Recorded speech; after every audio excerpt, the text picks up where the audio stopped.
I just love to create. I love to inspire. XQC watched it, I'll watch it. I actually really like the DB Cooper story. And I haven't seen this one yet.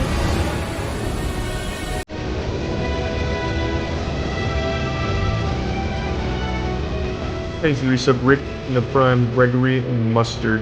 During parachute escape from a flying 727 somewhere between wings. A search was made of the plane immediately. We don't know who he was, where he came from, or where he went. I expect that we'll keep looking Thanks, resub until Arsenal. we find him or find out what happened.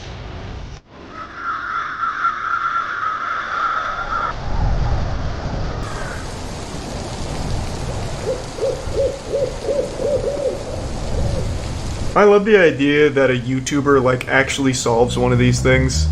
I'm assuming he doesn't, right? But maybe he does, I don't know. In the afternoon of November the 24th, 1971, a middle-aged man carrying a briefcase walked into Portland International Airport and purchased a one-way ticket to Seattle, Washington. Different place, Hyper. The man identified himself as Dan Cooper, and along with 36 other passengers and a crew of 6, he soon boarded Northwest Airlines Flight 305. Once aboard, Cooper made himself comfortable in the middle of the last row of seats on the right side of the cabin. He ordered a drink and had a smoke, because this was the 70s. Once the flight was cleared for departure, Cooper turned around and handed an envelope to Flight Attendant Florence Schaffner. Inside the envelope was a note featuring a handwritten message stating he had a bomb. Schaffner reluctantly sat down beside him and glimpsed what appeared to be Christ, this story's so fucking wild. Inside his briefcase. Cooper's demands were quite simple. He wanted $200,000 in cash Joe. and 4 parachutes. Thank He you, also Bear. demanded a fuel truck to stand ready to refuel the aircraft once they landed in Seattle. Should they fail to comply with his demands, he threatened to, quote, do the job. Once the flight was airborne, Schaffner went to inform the cockpit crew, while another This was in flight like the attendant by the name of 60s, so Mucklow 200K remained back on then was Cooper's nuts. side. By using a telephone in the rear of the cabin, Mucklow acted as an intermediary between Cooper and the rest of the flight crew. They're 70s, whatever, still a ton. For the next hour and a half, Flight 305 maintained a holding pattern near Seattle, while local and federal authorities scrambled to procure the ransom as well as the 4 parachutes. 10,000 $20 bills were collected from a local bank, while the owner of a nearby skydiving school supplied the chutes. At 5:45 p.m., more than 2 hours past its scheduled arrival, Flight 305 finally touched down in Seattle. By this point, it was well after sunset, and the aircraft was brought to a remote section of the tarmac. Once the flight came to a stop, both the ransom and the parachutes were handed over to Mucklow, who then brought them back aboard. In exchange, How many people Cooper were on permitted board the 2 of plane? flight attendants, as well as all the passengers, to disembark, many of whom had not yet realized the flight had been hijacked. 36? With the 60? ransom paid and only 4 36, crew okay. members remaining on board, Cooper told Mucklow to inform the captain that he wanted to fly to Mexico City. They were to fly with the landing gear down, the flaps at 15 degrees and below 10,000 feet. The lights in the cabin were to be switched off, and the aft stairway, which opens from the underbelly of the fuselage, was to remain extended. 2 of Cooper's Thanks, demands Resub could Nobly. not be satisfied. First of all, the flight configuration he'd requested would not allow for a non-stop flight to Mexico City. As such, Cooper proposed a refueling stop in Phoenix, Yuma, or Sacramento before they all agreed on Reno, Nevada. Second of all, it was not possible. It seems to like they're depart on with the vent Cooper's staircase side, like, yeah, you can extended. take the money and Cooper agreed tell us to where to go. retract the stairs on the condition that Mucklow remained by his side and taught him how to extend them once the plane was airborne. Parked for nearly 2 hours due to complications with refueling, Flight 305 was back in the air by 7:36 p.m. Less than 5 minutes after takeoff, Cooper told Mucklow to head for the cockpit and that from this point onwards he was not to be disturbed. The last time she saw The bomb Cooper, turned out to be he was fake, though. standing Oh, in the sorry, middle don't mean of to the spoil aisle, things. as if though he was preparing to jump. Mucklow joined the rest of the crew, locked the cockpit door behind her, and some 3 hours later, Flight 305 safely landed in Reno. Once the flight Sorry. came to a stop, the crew carefully I could be wrong, I entered don't into the really rear of remember the that. cabin, but there was no sign of Cooper, nor the bomb. The aft stairway had been extended mid-flight and was slightly damaged upon landing. It seemed there was only one explanation for the hijacker's absence. At some point between Seattle and Reno, Cooper had strapped on a parachute, walked down the stairs, and leaped into the dark of night.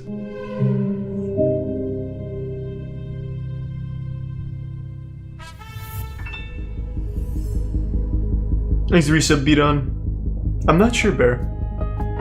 As soon as it became clear that Cooper was no longer on board, dozens of FBI agents converged upon the aircraft, only to discover a disappointing amount of physical evidence. A black clip-on tie, 8 cigarette butts, and 2 of the 4 parachutes were all that Cooper left behind. Evidently, he'd brought the ransom and briefcase along with him. In interviews conducted on the night of the hijacking, Cooper was described by the crew and passengers as a white male with brown eyes and dark hair. He appeared to be in his mid-40s and wore a dark trench coat, a dark suit, a white shirt, a black tie, and dark shoes. Soon after boarding, he'd also donned a pair of sunglasses. Based on this description, the FBI produced the first of several composite sketches. Before they could mount a search, however, the FBI had to figure out when Cooper abandoned ship. But that was easier said than done. None of the 4 crew members witnessed Cooper jumping from the plane, nor did the pilots of 2 fighter jets which escorted the flight between Seattle and Reno. Which is not all too surprising given it was the middle of the night. Although the flight crew did report something odd, the last communication with the hijacker occurred at approximately 8:05 p.m. when the crew used the intercom to offer assistance, which Cooper declined.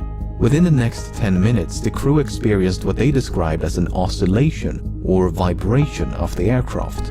At the time, the crew suspected it might have been produced by Cooper's jump, and a subsequent recreation of the hijacking supported that conclusion. Okay, so that took care of the when, but what about the where? While Cooper was very explicit about the flight's configuration and destination, he never specified any kind of route. In fact, Cooper grew so impatient with the slow refueling in Seattle that he dismissed the captain's request to file a flight plan and simply told him to, quote, get the show on the road.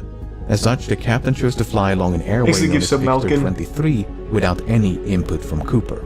By using Victor 23 as a guide, authorities estimated the most probable location of the flight at the approximated time of the jump was about 40 kilometers north of Portland. And so, at the break of dawn, the FBI mounted an impressive search operation using helicopters, airplanes, and ground troops.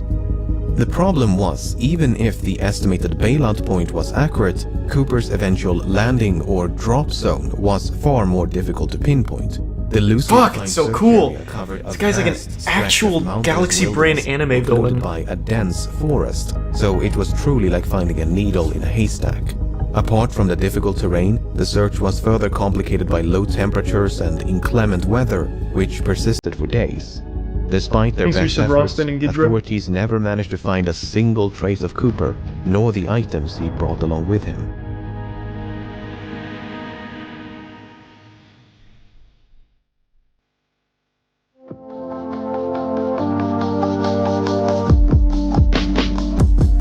Having made little to no progress by early December, the FBI turned their attention to the $200,000 ransom. The money had been collected from the Seattle First National Bank, which maintained a ransom package of $250,000 just for such an occasion. Because of this, the serial numbers of the $10,020 banknotes given to Cooper had been documented in advance, a complete list of which were quickly made available to financial institutions, government agencies, and the general public. The intention was to make it as difficult as possible for Cooper to spend his money. Northwest Airlines and several newspapers even began to offer rewards to anyone who could find a note with a matching serial number. In spite of these efforts, no one ever did. That is until nearly a decade later. In early 1980, a young boy named Brian Ingram was building a campfire on a small beach in southern Washington. As he was digging into the sand, Ingram discovered 3 bundles of cash totaling $5,880. Having heard about the infamous skyjacking, Ingram's parents brought the severely degraded bundles to the FBI. The notes were promptly inspected, and sure enough, the serial numbers matched those of the ransom. Fuck, big fine Brian. Imagine being like an 8-year-old, fucking drinking milk, shitting in your diapers, and finding that. That it answered, the most significant of which was how? How did the money end up so far away from the drop zone? Looking at this map, it might be tempting to think that Cooper simply dropped some of the money, which then fell into the Lewis River. The bundles could then have been carried further downstream by the Columbia Thanks to River Resub Crones and the gift sub being PG. washed ashore at Tina Bar, which is the name of the beach. Tina Mucklow, Tina Bar. Coincidence?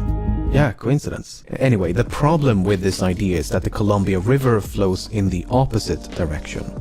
This has led some, including members of the FBI, to re-evaluate the initial drop zone assessment. For instance, if the drop zone was much further southeast, close to a river called the Washougal River, it is conceivable, albeit improbable, that the money floated all the way down to Tina Bar. Alternatively, the bundles may have simply landed on the beach if the flight path was further to the west. Even so, natural explanations struggle to explain how three independent, potentially free-falling and/or free-floating bundles of cash ended up at the exact same place on the same beach. To complicate matters, sediment from the riverbed was excavated and dumped onto Tina Bar as part of a dredging operation in 1974. And according to one analysis, the money was discovered above this layer of sediment. If true, that would mean the money came to rest at Tina Bar sometime after 1974. What the But fuck? a re-examination of that analysis found that what was believed to be a layer of deposited sediment might actually have been a perfectly natural layer of clay. Not only that, but the sediment was clearly dumped some distance away from where the money was discovered. Furthermore, when Ingram discovered the bundles, the rubber bands which held them together were still intact. This is significant because experiments conducted in 2009 revealed that this brand of rubber bands could not withstand exposure to open air or water for more than a year. So, unless the bundles were somehow protected from the elements, they must have become buried at Tina Bar within a year of the hijacking. This is so fucking complicated. Seems to be that Cooper or someone else deliberately buried the money. Did Cooper survive and bury the money himself? Did someone else bury the money after stumbling upon Cooper's remains? If you're in the chat, If DB there Cooper, is just an let me know, explanation man. which This does is not crazy. require human I want to hear intervention, more about it. It's managed to elude investigators for decades. Suffice it to say, I this is didn't a know any of mystery this part. within a mystery. Since Ingram's discovery in 1980, both Tina Bar and the grounds around the Washougal Here's the Prime River have Zex. been subjected to numerous searches. I have not seen that, nobly. But to date, there's been no sign of Cooper, nor the rest of the money.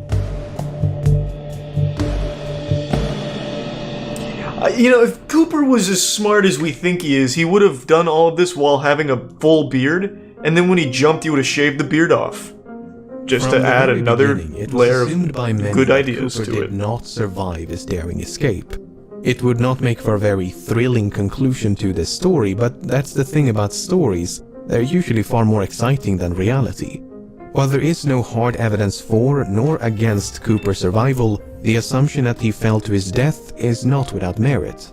When Cooper leaped into the darkness, Flight 305 was plowing through a frigid rainstorm at roughly 170 knots. Oh 10,000 no! feet above Southern Oh Washington. no! The wind was so violent that it ripped out a placard from the aft stairway. Oh, Jesus which was Christ. later He just recovered in fucking got 1978, blasted. Almost directly below the estimated flight path.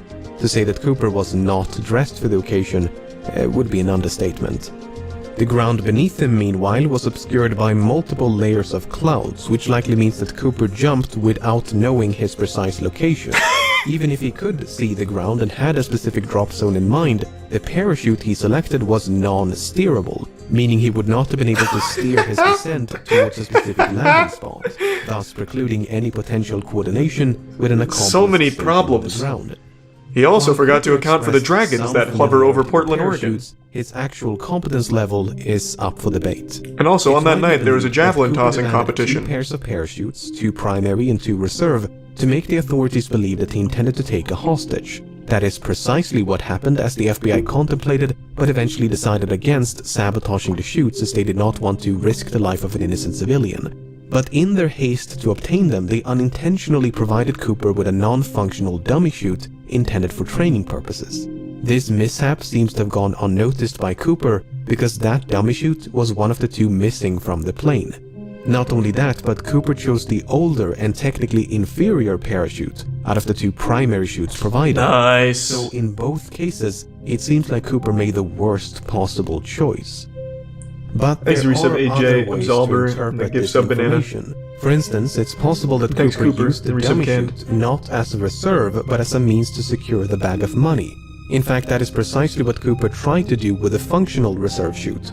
First, he tried to place the money in the chute's canopy before removing some of the suspension lines and wrap them around the bag. Perhaps he used the dummy chute for a similar purpose. And Cooper's decision to use the older primary chute is not necessarily an indication of inexperience. It could also be a sign of familiarity, because the chute he left behind was a civilian luxury chute, while the one he used was a military chute. The argument is that Cooper might have been trained as, say, a paratrooper, and chose the older military chute because that's the one with which he was most familiar. I'm starting to doubt it. I don't think so. Suspect that Cooper had a military You could have background. given him a giant pair of pants and he probably would have jumped off holding them. Cooper mentioned that the I think he's McCord dumb as Air Force fuck now. Base was only 20 minutes away from the Seattle-Tacoma airport. At the time, that was an accurate assessment and might suggest a military background. Apart from the potential military connections, Cooper may even have had links to the Central Intelligence Agency. I doubt You see, it. the type of aircraft which He was Cooper probably chose like to a Redditor hijack, before a Reddit Boeing existed. 727, was also used by the CIA to covertly drop agents and supplies during the Vietnam War. A task for which the Boeing 727 was uniquely qualified due to its distinctive aft stairway. So it's fairly safe to assume that Cooper chose to hijack a Boeing 727 specifically because it provided a relatively safe means of escape. Whether he learned of this from the CIA or came to that conclusion Thanks, DBC. independently is Never another sub question. sugar daddy. However, the fact that Cooper chose to hijack a flight operated by Northwest Airlines was apparently random chance. When Tina Mucklow asked Cooper about his motives, he responded, "It's not because I have a grudge towards your airline, it's just because I have a grudge." Oh, that's He kind of further fucking clarified cool. That Flight 305 Woo. just happened to be in the right place at the You're right not trapped time. in here with me. Even so, I'm trapped it's in here clear with that frigid Cooper weather came temperatures and a prepared. bad plan. He seemed to know a great deal about aircraft and aviation. He appeared to be familiar with the local terrain. He maintained a low profile to avoid a panic. He covered his eyes with a pair of glasses to conceal his identity. He left very little evidence behind, and he demanded 4 parachutes to force the assumption that he was taking a hostage. He was even cunning enough to reclaim the note which he'd initially given to Florence Schaffner. Apart from the name he wrote on his plane ticket, there are no other samples of Cooper's handwriting. But for all his planning and cunning, it seems Cooper did not give enough thought to his eventual escape. Not Yeah, the only most did he important fail to part. specify a route, but he was forced to I make did a it. last-minute destination Now I'll just change kill to myself Mexico out here, I City to guess. Reno. He could have demanded more appropriate parachuting equipment like a pair of boots, a helmet, or jumpsuit. He could even have specified the ransom to be delivered in larger denominations to make it lighter and less cumbersome to carry. Exit tier 1, Assuming Joe. he did survive the fall and made it safely to the ground, he may then have had to make his way through a dense, partially snow-covered forest in nothing but loafers and a trench coat in late November. I get the distinct impression that Cooper's escape was much more of a leap of faith than a carefully executed jump. On the other hand, authorities never received a I love missing the persons animation report he has here matching with the it too. He description looks of like he's Cooper really fucking in the struggling wake of the falling out. hijacking. This might suggest that Cooper did survive and that he swiftly and quietly resumed his normal routine. Furthermore, other hijackers have performed similar stunts, and many of them did survive even if they were quickly apprehended.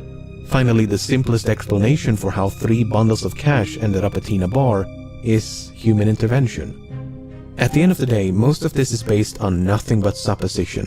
Without any concrete evidence of Cooper's demise, it leaves the door wide open to the far more exciting proposition that he did, in fact, survive. Nah, I've now been convinced that he was a fucking idiot. There's no chance.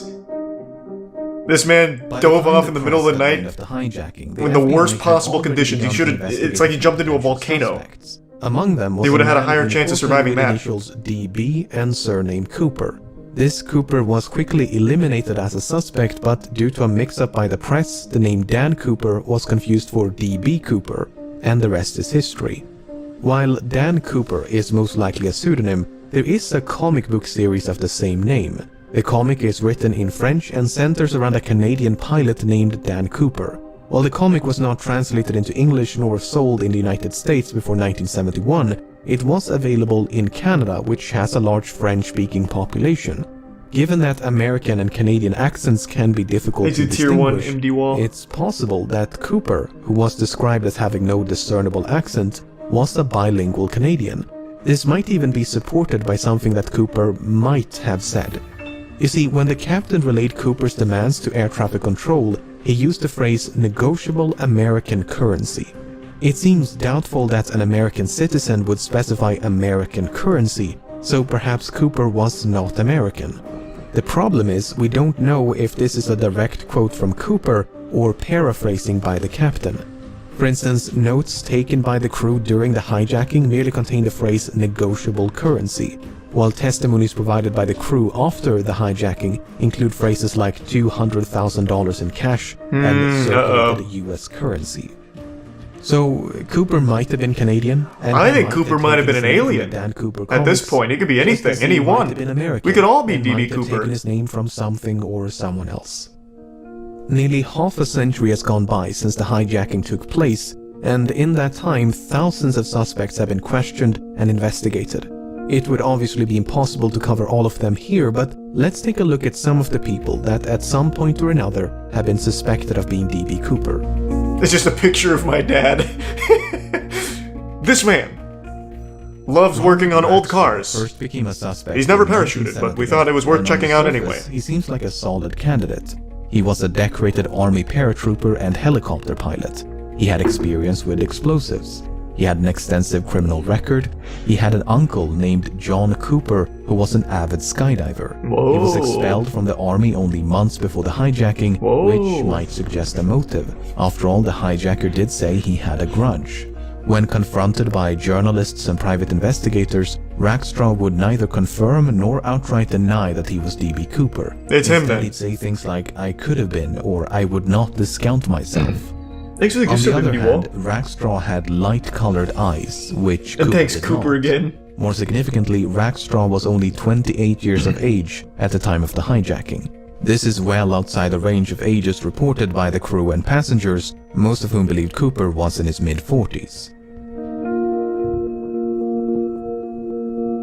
Kenneth Christensen first became a suspect in 2003 when his brother noticed certain parallels between him and Cooper. Christensen had briefly served as a paratrooper in World War II, and since 1953 he'd worked for Northwest Airlines as both a mechanic and a flight attendant. He was 45 years old at the time of the hijacking. He was left-handed, which Cooper might have been. For instance, Cooper used his left hand to interact with his briefcase, and the clip-on tie he left on board was affixed with a tie clasp applied from the left. Shortly before he died in 1994, Christensen had supposedly told his brother, "There is something you should know, but I cannot tell you." After his passing, his family discovered over $200,000 in his bank accounts. To top it all off, Florence Schaffner stated that photographs of Christensen bore a strong resemblance to Cooper. Why don't you check the serial numbers on that Christensen money? did not match the physical description of Cooper. He was both shorter and lighter. While Schaffner did see a strong resemblance, she remarked that Cooper had more hair, and that is supported by the composite sketches. And there was nothing suspicious about the large sums of money which he simply earned by selling land. This is the Richard 70s, it wasn't McCoy digital, first I'm sure he became had a it suspect physical. In 1972 when he hijacked a Boeing 727 and escaped via the aft stairway, much like D.B. Cooper. Because of the significant overlap between the two hijackings, some believe they must have been committed by the same person. McCoy used a fake name, he used a fake hand grenade to threaten the crew, he used handwritten notes to issue his demands. Both McCoy and Cooper used the phrase "no funny stuff" as a warning to the crew. McCoy demanded $500,000 in cash and 4 parachutes. McCoy also bailed out the back of the plane once they passed over his hometown in the state of Utah.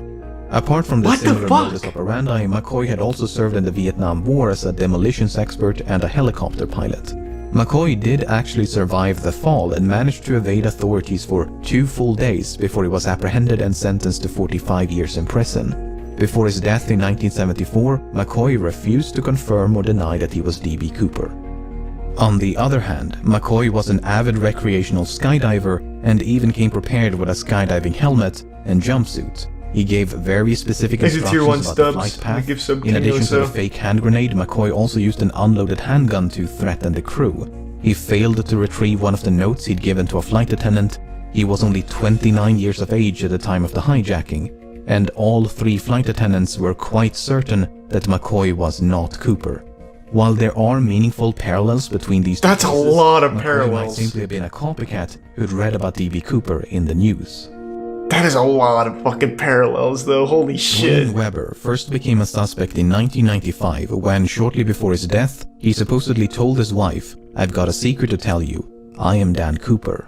Following his deathbed confession, Weber's widow recalled a number of fascinating details. Actually, gives some She claimed to have D.B. found a Cooper bank himself. bag resembling the one used in the hijacking.